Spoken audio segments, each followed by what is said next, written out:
You've probably done this without even realizing it.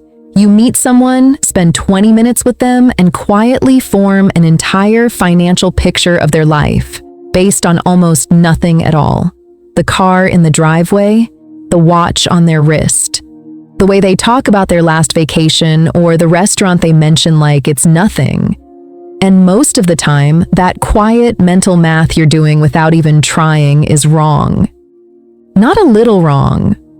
Often, it's completely backwards. Here's the strange part, and it's worth sitting with for a moment before we go any further. The people who've actually built real, lasting financial stability tend to be the hardest people in any room to spot using the usual signals, precisely because those signals were never really measuring wealth in the first place. They were measuring spending. And spending, as it turns out, tells you almost nothing reliable about what's actually sitting in someone's bank account, their investment portfolio, or their long-term security. Someone can spend loudly and have almost nothing behind it. Someone else can spend almost invisibly and have more behind them than you'd ever guess from across a dinner table. So today I want to walk you through 8 quieter signs. The ones that don't show up on a driveway or a wrist. The ones nobody ever really points out directly. But that, once you learn to notice them, turn out to be far more reliable than anything obvious ever was. Some of these might genuinely surprise you. A few of them might describe someone you already know, and you never quite put your finger on why until now. And a couple of them, if you're being fully honest with yourself, might even describe you in ways you hadn't quite named before. Before we get into the first sign, it's worth naming something plainly because it changes how the rest of this list actually lands. None of these 8 signs are secrets in the sense of being hidden on purpose. Nobody sat down and decided to disguise their financial security from the people around them. What's actually happening is simpler and a little more interesting. Real security just doesn't need to be communicated the way building toward something does. So it quietly stops showing up in the places we've all been trained to look. Keep that in mind as we go through these because it's the thread that connects every single one of them. Sign 1. They almost never mention money in casual conversation. This one seems backwards at first, and it's worth pausing on why. Wouldn't people who actually have financial security want to talk about it, at least occasionally? In practice, it's almost always the opposite. The loudest financial conversations, the ones about deals closed, investments made, how much something cost, how good a decision turned out to be, tend to come from people who are still actively building, still proving something, either to the people around them or quietly to themselves. Genuine, settled financial security tends to make money a background fact of life rather than a conversation topic worth bringing up unprompted. It's simply handled quietly in roughly the same way someone with genuinely good health rarely brings up their blood pressure readings at dinner. The silence isn't secrecy, and it isn't modesty either. It's simply the absence of urgency around a topic that no longer needs airtime. Sign 2. Their car is reliable, not recent. This is one of the most consistently misread signals people rely on, and it's misread in both directions. A 5 or 6-year-old well-maintained sedan sitting in a driveway tells you almost nothing about what's actually sitting in someone's investment account, because in a surprising number of cases, that decision was made deliberately, not out of necessity or limitation. What's actually happening underneath the surface is often a simple and consistent redirection. Money that could easily have gone toward a newer lease or a flashier upgrade is instead going somewhere it can actually grow over time. The car isn't a signal of what someone can't afford. It's a signal of what they've specifically decided not to spend on, which, as we've talked about elsewhere in this series, tends to be one of the clearest and most consistent markers of real financial discipline, quietly practiced over years rather than performed for anyone watching. It's worth noting, too, that the reverse assumption is just as unreliable. A brand new luxury vehicle in a driveway tells you nothing definitive either, since it could just as easily represent a lease payment stretched thin as it could genuine, comfortable surplus. Sign 3. They ask more questions than they answer, especially about money.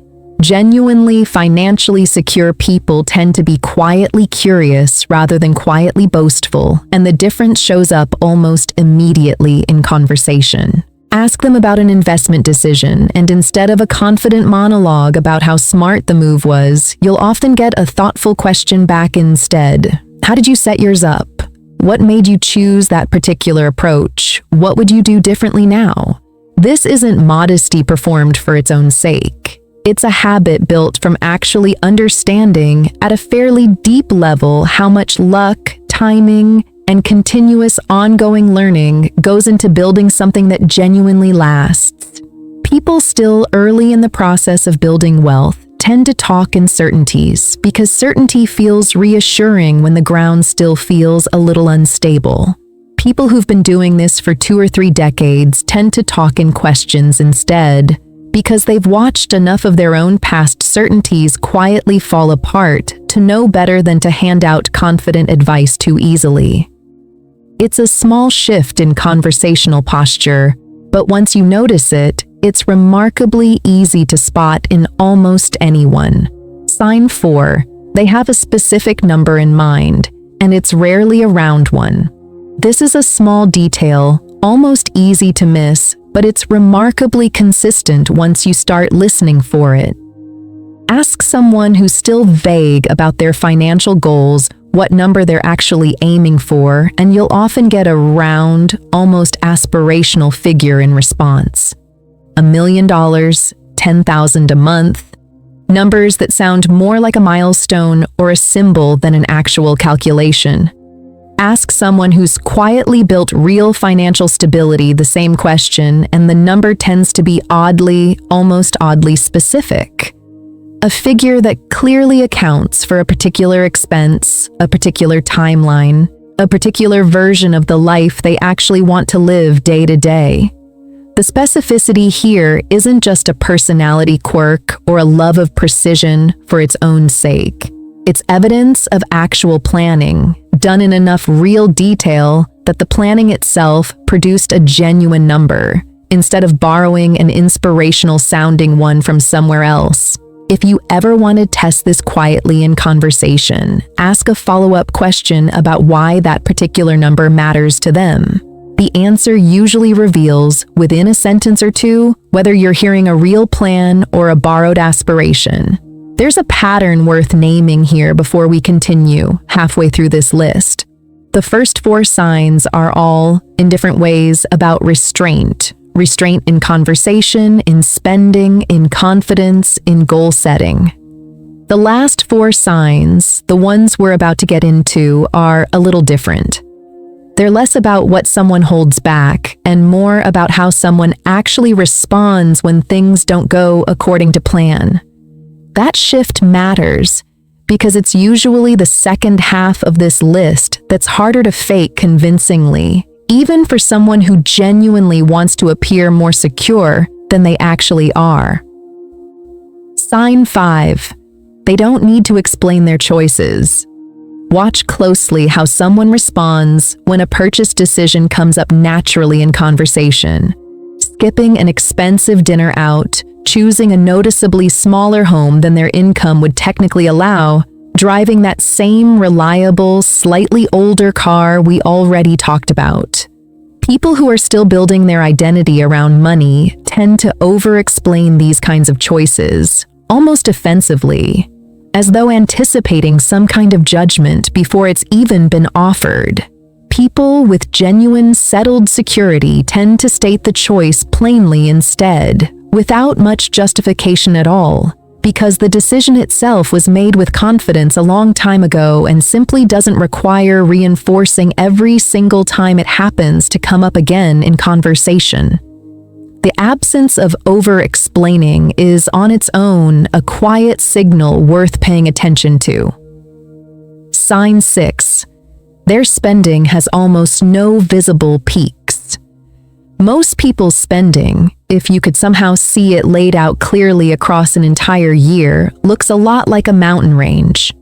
A big spike around the holidays, another one around a summer vacation, another sharp rise whenever some big life event happens unexpectedly.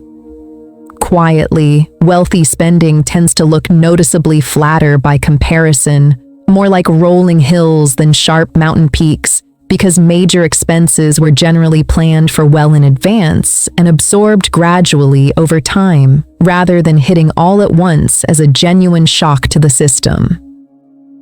This flatness isn't necessarily about spending less overall in absolute terms. It's specifically about spending predictably, which turns out to be one of the more reliable markers of someone who has real command over their financial picture, rather than someone reacting to it month after month as things happen to come up.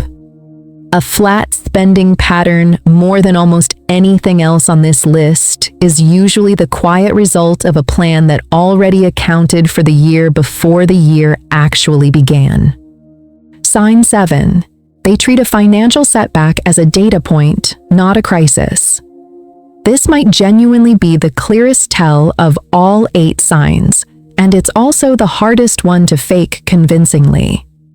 Present 2 different people with the exact same piece of bad financial news, a market dip, an unexpected expense arriving out of nowhere, an investment that simply didn't pan out the way it was originally supposed to. And the reaction alone tells you almost everything you need to know. One person spirals a little, treats the setback as evidence that the entire plan is somehow broken, and makes a reactive decision in an attempt to fix things immediately, right now, before the feeling passes. The other person absorbs the same news, almost calmly, treats it as a single data point sitting inside a much longer timeline, and simply continues doing exactly what they were doing before the news arrived.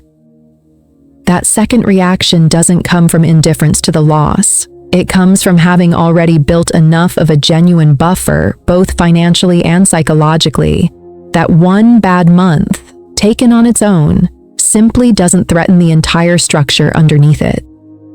If you ever want a fast read on someone's actual financial footing, this is it. Not what they say when things are going well, but what they do in the 10 minutes right after something goes wrong. Sign 8.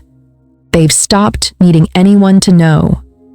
This is the quietest sign of all 8, and it's arguably the one that ties every other sign together into a single underlying pattern. At some point, for people who've genuinely built lasting financial stability over years, the need for anyone else around them to be specifically aware of that stability simply starts to fade on its own. Not because they're actively hiding it from anyone, because somewhere along the way, it stopped being the actual point of any of it. Early on in the process, for almost everyone building toward something, there's some natural pull toward visibility, wanting the achievement to be seen by someone, wanting the quiet progress to register somehow with the people around you. Quietly wealthy people tend to be the ones who've moved past that particular pull entirely, and not through some enormous dramatic act of willpower either, but simply because the security itself eventually became the actual reward, and having an audience for it gradually stopped being necessary at all. If you notice this one in someone, it's usually the last sign to develop, and by the time it shows up, the other 7 are almost always already quietly in place. Here's what I think is genuinely worth sitting with. After walking through all 8 of these signs together, every single one of them is essentially the opposite of what most of us have quietly been trained to look for our entire lives. We've been taught, almost without noticing the teaching happening, to scan for the visible signal. The car, the watch, the vacation photos, the confident story at dinner. when the actual markers of real financial security turn out to be almost entirely invisible by design. That's not an accident on anyone's part, and it's certainly not people deliberately trying to hide something from the rest of us. It's simply, quietly, what genuine security tends to look like once the performance of it is no longer necessary for anyone involved. There's one more thing worth adding here, because it changes how useful this whole list actually is. None of these 8 signs are things you can adopt overnight just by imitating the behavior. You can't simply stop mentioning money and expect that alone to produce security, the same way you can't buy an older car and expect that decision by itself to build a portfolio. Each of these signs is really a downstream effect of something else. Years of consistent decisions, most of them small, compounding quietly in the background until the visible behavior changed almost on its own. That's actually good news, in a strange way.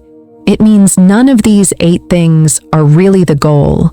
They're just what tends to show up, eventually, once the real work has already been done for long enough. I'd genuinely love to know, out of these 8 signs, which one surprised you the most, or which one honestly made you think of someone specific in your own life the second you heard it? Tell me honestly down in the comments. I read every single one. If this kind of quiet, honest look at how real financial security actually shows up in ordinary life is genuinely useful to you, and subscribing simply means you'll catch the next one in this list as well, because there's a lot more sitting quietly underneath the surface here than most people ever get told directly. Thank you sincerely for spending these 15 minutes with me today. And the next time you catch yourself quietly sizing someone up financially without even meaning to, remember, the real signs were probably never the ones you were originally looking for in the first place.